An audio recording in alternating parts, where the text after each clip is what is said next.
Estamos celebrando el domingo 24 y último después de Pentecostés. El día de hoy termina el año eclesiástico. La Iglesia divide el año litúrgico en diferentes tiempos. Hoy termina el año y el próximo domingo inicia con el Adviento.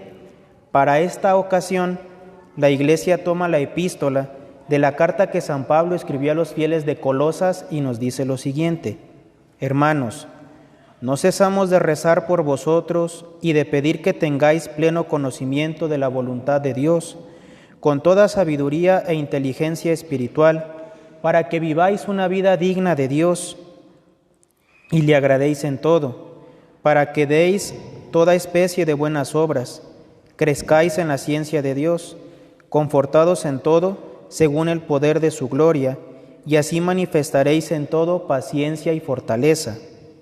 Dad gracias a Dios Padre, que os hizo dignos de la herencia de los santos en la luz, que nos libró del poder de las tinieblas y nos trasladó al reino de su Hijo muy amado, en el cual por su sangre tenemos la redención y la remisión de los pecados.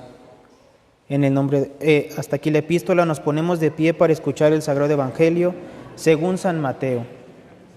En aquel tiempo dijo Jesús a sus discípulos: Cuando viereis que la espantosa abominación anunciada por el profeta Daniel está en el lugar santo, lector, ten cuidado. Entonces los que estén en Judea huyan a los montes, y el que en el tejado no baje a tomar nada de su casa, y el que en el campo no vuelva a tomar su vestido. Mas ay de las mujeres encinta o de las que están criando en aquellos días. Rogad que vuestra huida no suceda en invierno o en sábado, porque habrá entonces gran tribulación, cual no se vio desde el principio del mundo, ni la habrá jamás. Y si no se abreviaran aquellos días, nadie se salvaría, pero en favor de los elegidos se abreviarán aquellos días. Entonces, si se os dice: mirad que Cristo está aquí o allí, no lo creáis, porque surgirán falsos cristos y falsos profetas, y obrarán grandes señales y prodigios hasta engañar, si así pudiera ser, a los mismos escogidos. Ya estáis prevenidos. Si pues os dijeren: mirad que está en el desierto, no salgáis. Mirad que está en las cavernas, no lo creáis. Porque como el relámpago sale del oriente y brilla hasta el occidente, así será también la venida del Hijo del Hombre. Donde estuviere el cadáver, allí se juntarán las águilas. Después de los días de tribulación, el sol se oscurecerá, la luna no dará su luz, las estrellas caerán del cielo y las virtudes de los cielos se agitarán. Entonces aparecerá la señal del Hijo del Hombre en el cielo. Entonces plañirán todas las tribus de la tierra y verán al Hijo del Hombre venir sobre las nubes del cielo con gran poder y majestad. Y enviará a sus ángeles con trompetas y voz potente, y reunirán a sus escogidos de los cuatro vientos, de un extremo de los cielos al otro. Entended esta comparación, tomada de la higuera. Cuando sus tallos están tiernos y las hojas han brotado, sabéis que está cerca el verano. Pues así, cuando viereis todo esto, sabed que el acontecimiento está cerca, a las puertas mismas. En verdad os digo, no pasará esta generación sin que todo esto suceda. El cielo y la tierra pasarán, pero mis palabras no pasarán. En el nombre del Padre, y del Hijo, y del Espíritu Santo. Amén. Tomen asiento un momento, por favor. Para concluir el año litúrgico, nuestra Santa Madre Iglesia escoge un evangelio lleno de muchos misterios, lleno de muchas enseñanzas y lleno de muchos acontecimientos que no podemos comprender y que vamos a entender hasta que sucedan, hasta que se dé lo que Cristo habla en el evangelio, porque habla del fin del mundo, pero también habla de la ruina de Jerusalén. Cuando los judíos le dieron muerte a nuestro Señor y Pilatos les dijo que nuestro Señor era inocente, aquel pueblo de deicida dijo: su sangre caiga sobre nosotros y sobre nuestros hijos. Ellos mismos se maldijeron y esa maldición cayó sobre Jerusalén. La ruina de Jerusalén fue tan terrible que, como dijo nuestro Señor, no hubo tribulación tan grande ni la habrá jamás. Las madres se comían a sus hijos porque no había comida en aquel sitio de Jerusalén.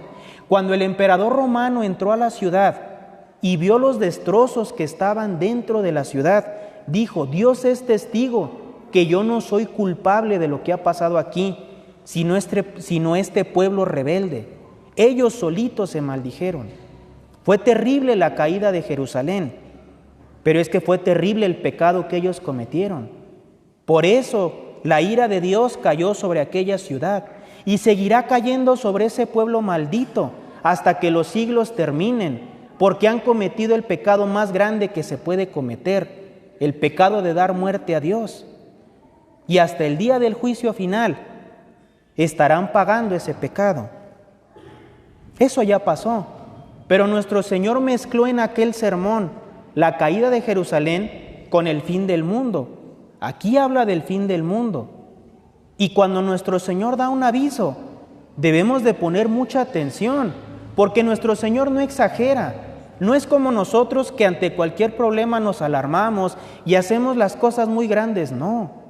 Cuando Cristo da una advertencia, es porque realmente hay peligro. Y cuando nos está diciendo, tengan cuidado, quiere decir que van a ser tiempos difíciles, porque nuestro Señor Jesucristo dejó a la iglesia como protectora de las almas que se van a ir al cielo y dotó a sus ministros de las herramientas necesarias para salvar almas y para cuidar que nadie se pierda. Si a pesar de ese cuidado que Dios tuvo, si a pesar de la asistencia del Espíritu Santo, si a pesar de la protección del cielo, nuestro Señor dice, tengan cuidado, porque a pesar de eso muchos se van a condenar, quiere decir que está hablando de un peligro muy grande. Quiere decir que está hablando de cosas terribles. Cuando nuestro Señor dice, aún los mismos elegidos se podrían perder, está hablando de santos. ¿Qué quiere decir? Que aún un San Francisco de Asís, que aún un Santo Domingo correría peligro o correrá peligro en los últimos tiempos, en los últimos días. Hagamos caso a las advertencias de nuestro Señor Jesucristo, pero especialmente queremos llamar la atención sobre una. Cuando la abominación de la desolación se ponga en el lugar santo, entonces tengan cuidado. Nuestro Señor se refería específicamente a lo que sucedió después de la caída de Jerusalén y un poquito antes, que los romanos al llegar al pueblo de Israel colocaron la bandera del César, el águila de los ejércitos romanos, en el templo de Jerusalén. Un símbolo de idolatría fue colocado donde se debería adorar al único Dios. A eso se refería nuestro Señor. Pero todos los santos padres y San Jerónimo, que es el que ha explicado mejor el Evangelio de San Mateo, nos dice, aquí se refiere a los últimos años del mundo, se refiere a los últimos tiempos, y la abominación de la desolación se refiere a todos los errores que van a ser colocados en donde debería estar la verdad. De eso queremos hablar, del gran tesoro del depósito de la fe que Cristo nos dio, depósito que debemos de conservar y aumentar en estos tiempos que parecen ser los últimos tiempos. ¿Por qué decimos esto? Que parece que estamos en los últimos tiempos, porque muchas de las señales se están cumpliendo. Ha habido epidemias, ha habido hambrunas, hay guerras, hay rumores de guerras, en fin, todo lo que nuestro Señor dice en el Evangelio. No decimos que el fin de los tiempos ya esté aquí, pero hay señales, hay que ser prudentes. Pero la peor señal, o la señal más terrible y que sí se está cumpliendo, es que donde debería estar la verdad está el error. Es que donde se debería defender el Evangelio se enseña todo lo contrario. Es que donde se debería adorar a Dios se está adorando al demonio. Y nos referimos al problema que todos conocemos, al problema de la sede vacante, de que la herejía se ha instalado donde se debería defender la verdad. Y tenemos que decir las cosas de frente, porque luego andamos con tibiezas y decimos, es que no es posible, no puede ser que eso esté sucediendo. Cristo nuestro Señor es muy claro, O estás conmigo o estás contra mí. O sigues el Evangelio o no lo sigues. No podemos decir, sigo la mitad del Evangelio y la mitad no me parece. Y las personas que están ahorita allá en el Vaticano no siguen el Evangelio. Es algo muy claro. Hasta un niño de catecismo lo podría ver y se podría dar cuenta. ¿Cómo puede ser posible que sea en el Vaticano el sucesor de San Pedro si está adorando un ídolo en la misma iglesia de Dios? Si está defendiendo los pecados contra naturaleza, si está persiguiendo a los que defienden la herejía, si está prohibiendo la Santa Misa, si está entregando a los católicos en China para que los masacren. ¿Cómo puede ser posible que a pesar de lo que está sucediendo, todavía haya personas que digan, pero es que hay que obedecerle, porque es el sucesor de San Pedro? No es el sucesor de San Pedro, porque no puede estar allí quien defienda la herejía. Y a eso decía nuestro Señor, a eso se refería cuando dijo, cuando la abominación de la desolación está en el lugar santo. ¿Qué lugar más santo que la sede de San Pedro? ¿Qué lugar más santo que la colina del Vaticano, que fue regada con la sangre de San Pedro y de tantos mártires? ¿Qué lugar más santo que la sede de San Pedro, donde ha habido tantos hombres santos y sabios que han guiado a las naciones hacia el cielo, que han creado civilizaciones enteras, que crearon universidades y que llevaron tantas almas al cielo? ¿Qué lugar más santo que Roma?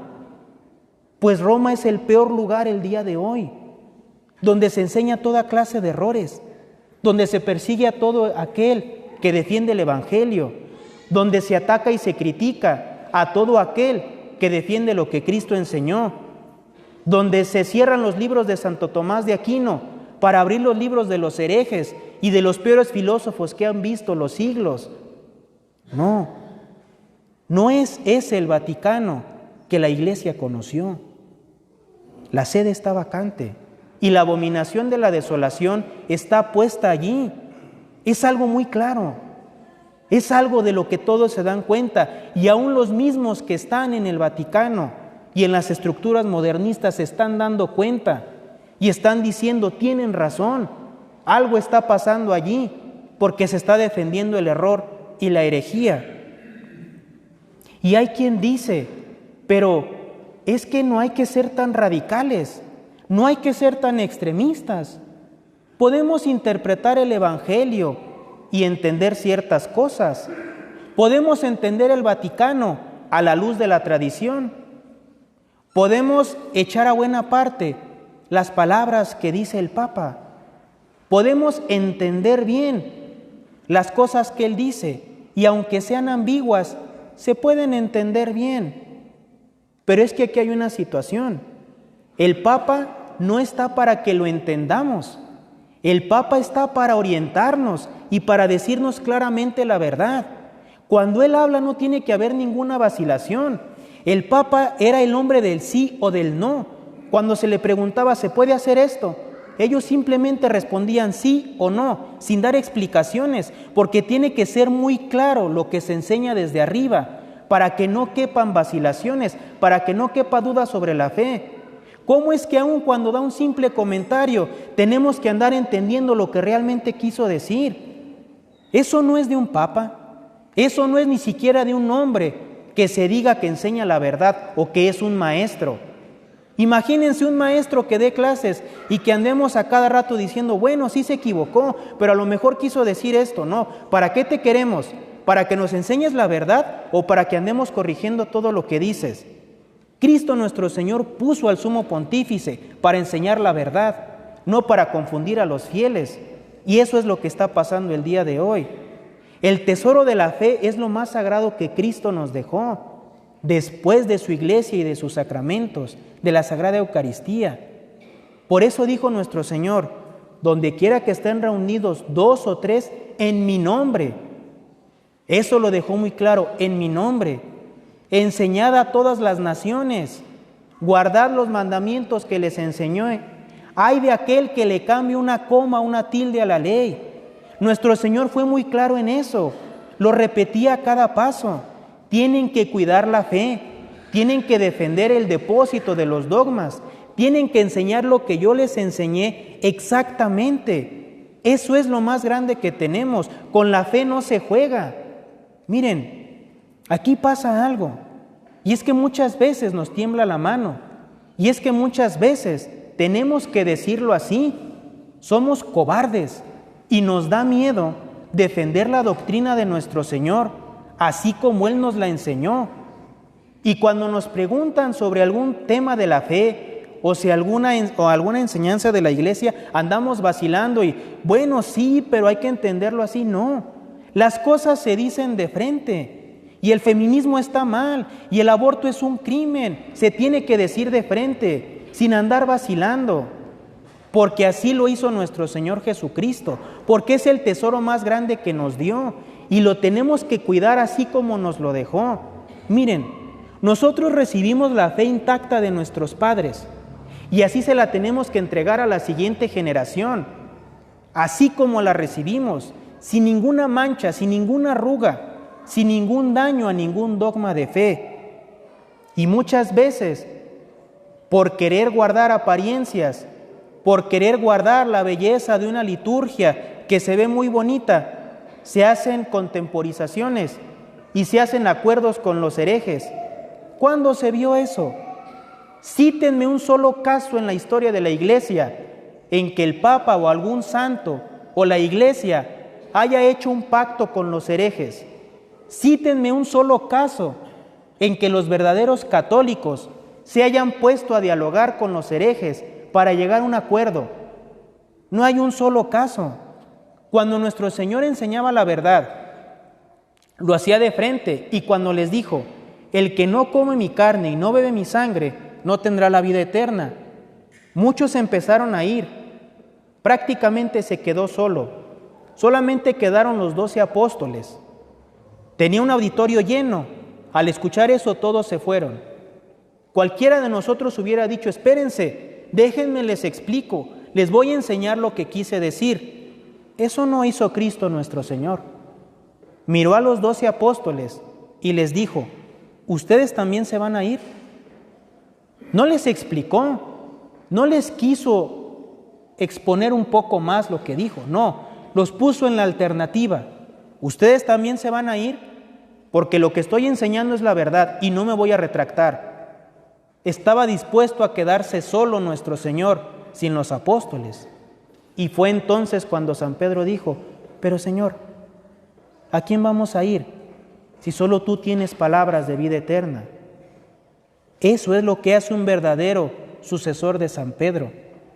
Seguir el Evangelio de nuestro Señor, seguir las enseñanzas que Él nos dejó para poder llegar al cielo. Porque la fe no se discute, la fe se cree y la fe se defiende, porque así lo ha hecho siempre la Iglesia, desde el principio de la cristiandad. Cuando a San Pedro lo llevaron los fariseos al templo de Jerusalén a exigirle lo que estaba haciendo, San Pedro de frente les predicó a Cristo nuestro Señor y crucificado, como Él lo dijo, y lo azotaron y lo golpearon y lo encarcelaron, sí, pero es que la doctrina no se discute, la doctrina se defiende. Y cuando a San Pablo lo llevaron en la misma situación, fue a dar a la cárcel y fue azotado, y él lo dice en su epístola, muchas veces fui azotado por el nombre de Cristo, tuve que escapar escondido por la noche en una canasta para que no me dieran muerte, y caminó miles de kilómetros y fue apedreado por defender la fe de nuestro Señor, hasta la última coma y hasta el último acento. Y cuando a San Atanasio lo pusieron entre la alternativa de dejar su iglesia o seguir la herejía arriana, pues se tuvo que ir y se escondió en el desierto. Y cuando su amigo San Orosio, de 80 años, fue golpeado por los herejes arrianos, él no se retractó. Y lo torturaban y lo golpeaban y él decía, Cristo es Dios, y aunque me den la muerte seguirá siendo Dios, no me voy a retractar. Y nosotros, ante un simple comentario negativo, guardamos silencio. Es una vergüenza que no defendamos la fe de Cristo. Los santos arriesgaban su vida por defender la más mínima enseñanza. Y nosotros a la menor provocación guardamos silencio, agachamos la cabeza, como si no defendiéramos la verdad. Como dijo su Santidad León XIII, en cierta ocasión, un historiador que escribió la historia de los papas, le preguntó si teníamos que escribir ciertas cosas escandalosas que sucedieron en la iglesia y dijo, sí, escríbalas y póngalas tal cual sucedieron, para que brille más que el Espíritu Santo guía a la iglesia y la lleva hacia el cielo. Escríbalo como sucedió, porque un católico jamás se tiene que avergonzar de su fe, tiene que enseñarla como es, y su historia, llena de caídas y de levantadas, es muy gloriosa. Escríbala como sucedió. Y así se hizo. No tenemos que pedir perdón por el Santo Tribunal de la Fe, del Santo Oficio, como lo hizo Juan Pablo II. No tenemos que pedir perdón por haber civilizado continentes enteros, como lo ha hecho Jorge Mario Bergoglio. No lo tenemos que hacer. Nos tenemos que gloriar de la obra tan maravillosa que hizo la Iglesia, de defender la fe en medio de tantos herejes, de civilizar pueblos enteros, de crear civilizaciones enteras donde antes no había nada, de crear universidades, de crear hospitales y orfanatos. De eso nos tenemos que enorgullecer, porque es la obra que Dios nuestro Señor ha hecho. Eso es lo que tenemos que hacer, defender la fe hasta el último acento y coma del Evangelio. Muchas veces vienen y nos dicen, Padre, mi hijo no quiere venir a misa.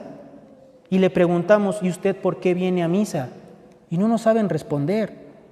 Muchas veces nos dicen, Padre, mi hijo ya no cree. ¿Y usted en qué cree?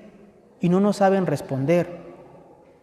Ese es el problema de que nuestros jóvenes no vengan a la iglesia, de que ni nosotros conocemos la fe, de que si ahorita tomo el Evangelio, el catecismo y se los empiezo a preguntar, no me sabrían responder, de que si les pregunto de historia de la iglesia no me sabrían qué decir, pero si les pregunto de tal película, de tal deportista o de tal telenovela, me dicen hasta los últimos detalles de lo que ha sucedido ahí.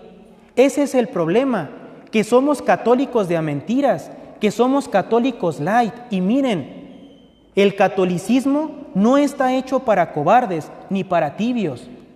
No está hecho para ese tipo de personas. Porque todos los cristianos de todos los siglos han dado la vida por la fe. Y nosotros ni siquiera la conocemos. Nosotros ni siquiera la sabemos defender. Y cuando se empiezan a discutir esos temas decimos, no, de religión y política mejor ni hablar. Equiparamos la religión a la política. Eso está muy mal. De religión se tiene que hablar y se tiene que defender. Y si me tengo que pelear con aquel que ataca la fe, pues ni modo. Así va a ser, porque así se exige por la naturaleza del Evangelio. Así lo han entendido todos los santos. Así lo ha defendido siempre la Iglesia. Y eso no va a cambiar. Nosotros no decidimos en qué tiempos vivir. Solamente decidimos qué hacer en los tiempos que Dios nos da. Podemos pasar a la siguiente generación como una generación de cobardes y tibios que no defendió su fe, o podemos pasar a la siguiente generación como una generación de católicos comprometidos que defendió la fe, y que si tenía que decir que la sede estaba vacante, lo decía de frente y sin andar haciendo contemporizaciones.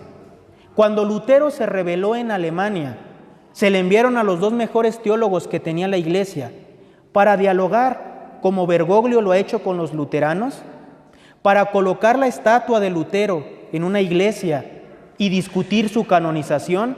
No, para exponerle la fe de frente y exigirle una retractación porque estaba perdiendo almas. Cuando cierto filósofo, sin dañar directamente ningún dogma de fe, pero poniendo en peligro muchos de esos dogmas, estaba enseñando en Francia, se le habló a San Bernardo para dialogar, como Bergoglio lo hizo hace algunos meses, con todos los herejes allá en el mundo islámico, para llegar a un acuerdo con los rebeldes. No, para confundir al hereje. Y en cuanto entró el hereje, San Bernardo, sin dar ningún saludo, lo único que dijo fue, o niega, o retracta, o defiende lo que enseñaste. Así, de frente, así se tienen que hacer las cosas. Y aquel hereje fue vencido. Así se tiene que hacer. Quizás nosotros no estemos en esa posición. no tengamos que enfrentarnos al hereje y discutir y dialogar con él, pero al menos sí tenemos a nuestros hijos y les tenemos que enseñar la fe como la recibimos. La tenemos que conocer, la tenemos que defender, crecer y aumentar. La tenemos que conocer y nos tenemos que llenar de un santo orgullo de pertenecer a la Santa Iglesia Católica. Eso es lo que tenemos que hacer.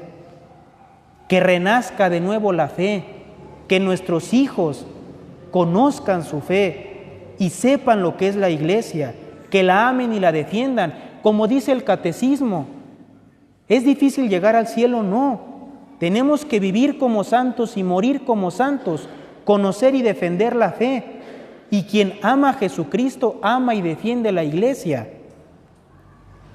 Terminemos con un ejemplo que nos podrá dar a entender lo que significa defender la fe y lo que estamos llamados a hacer. Cuando Lutero alzó cabeza y se rebeló contra nuestra Santa Madre Iglesia, muchos países le siguieron, entre ellos Escocia. Los jesuitas comenzaron a preparar misioneros para enviarlos a esos lugares. Eran hombres preparados en oración y sacrificio, y también muy inteligentes, pero sobre todo llenos de una gran fe y de un gran amor a la Iglesia. Y eran enviados ellos solos, muchachitos de 23 o 24 años, dejados solos en un país de herejes, donde tenían sus retratos y los estaban esperando para darles muerte. Y ninguno se acobardó, todos iban, muchos ni siquiera llegaban, eran asesinados en el camino, otros eran encarcelados en cuanto llegaban, pero muchos cumplieron su misión. Uno de ellos, santo, San Juan de Ogilvy, fue a Escocia, su país natal. Tuvo que escapar de su padre, que se encargaba de perseguir a los sacerdotes católicos, para seguir su fe. En Europa fue enseñado en la doctrina católica, se hizo sacerdote y regresó a su país natal a predicar. En pocos meses organizó a la Iglesia y las conversiones se daban por montones. Muchos regresaban al gremio de la Iglesia y lo perseguían a muerte, y tenía que huir de noche y esconderse en el día porque le querían dar muerte, hasta que finalmente su propio padre, por medio de una traición, lo llevó a la cárcel. Aquellos hombres herejes, viendo los dones tan grandes de ese joven, no le dieron muerte, lo quisieron convencer de que regresara a la herejía, pero no podían, por más que lo intentaban. ¿Qué fue lo que hicieron? Torturarlo hasta el cansancio. Inventaron nuevas torturas que no existían porque aquel joven no se doblegaba. Lo dejaron días enteros sin dormir, sin comer. Lo golpeaban y así golpeado, sin poder caminar, lo llevaban enfrente de los herejes a discutir. Y aún así, sin dormir y sin comer, sin poderse poner en pie, los confundía y los dejaba en vergüenza, hasta que determinaron darle muerte. Pero antes de eso, se acercaron a él en la cárcel en secreto y le dijeron: mire, el rey está dispuesto a perdonarlo. Es más, lo vamos a nombrar arzobispo de la ciudad más importante. Va a ser el primer obispo de la ciudad. Le vamos a dar una fortuna de dinero. Además, se va a poder casar con una princesa, con una mujer muy importante, para que usted pueda vivir en la herejía sin ningún problema. Es más, lo podemos hacer en secreto, que nadie sepa, y usted se va a salvar, porque es un gran hombre. ¿A qué les dijo que no? Yo soy un sacerdote católico, juré fidelidad a la Iglesia y guardar castidad toda mi vida. No lo acepto. Y le siguieron insistiendo, pero él no cedió. Lo llevaron a la plaza principal, que estaba completamente llena de personas, para ver el asesinato de aquel sacerdote que tanto odiaban. Antes de subir la escalera, donde lo iban a ahorcar, se le acerca de nuevo un ministro protestante y le dice: sigue en pie el ofrecimiento que le hice. Se puede salvar, solamente pida perdón y ahorita mismo lo liberamos.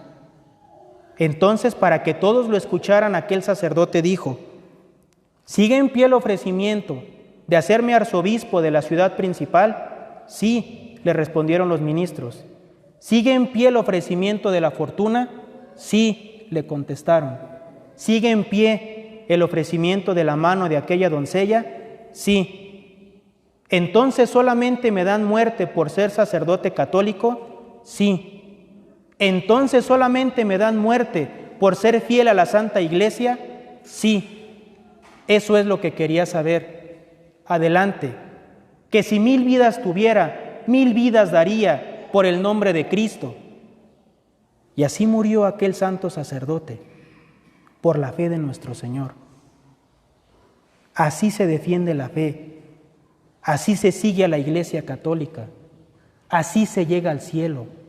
Y eso es lo que estamos llamados a hacer el día de hoy, a conocer nuestra fe y a defenderla hasta la última coma, porque el mundo de hoy está lleno de cobardes, está lleno de hombres que ante la menor provocación niegan su fe y sus principios, y eso no cabe en un católico, eso no cabe en un hombre que por boca de sus padrinos juró defender la fe de nuestro Señor y que cada domingo de resurrección lo vuelve a repetir, que juramos defender la vida de nuestro Señor, la fe que Él nos enseñó en el Evangelio. Y el día de hoy, en nombre de nuestro Señor, venimos a exigir el cumplimiento de ese juramento, porque en el cumplimiento de ese juramento y en cumplir el oficio que Dios nos ha dado en los tiempos tan difíciles que vivimos, está nuestro puesto en el cielo, está nuestro camino a la eternidad.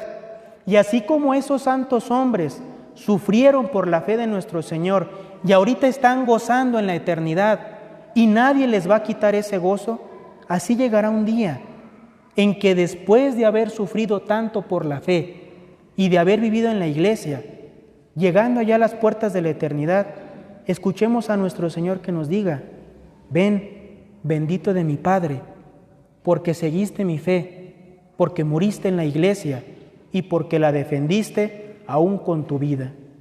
Que así sea por mediación de María Santísima. En el nombre del Padre, y del Hijo, y del Espíritu Santo. Amén.